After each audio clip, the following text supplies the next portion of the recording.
এবং হোয়াইট টি। আসলে তো আমার কিছু ছিল না, যেহেতু বাবা মাটির কাজ করছে, আমি অনেক কষ্ট করে স্ট্রাগল করে এই পর্যন্ত এসেছি।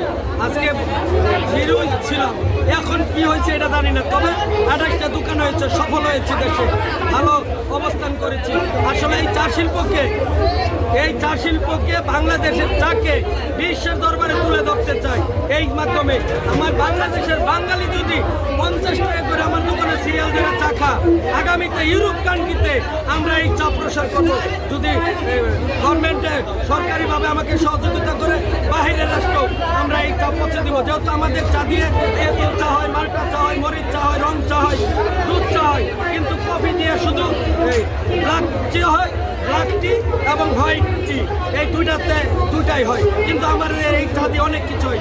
এই চা ইউরোপ কান্ট্রি 1000, 2000, 5000, 10,000 টাকা বিক্রি করবো। এই চা সমৃদ্ধ আরো বিশ্বের দরবারে তুলে ধরতে চাই।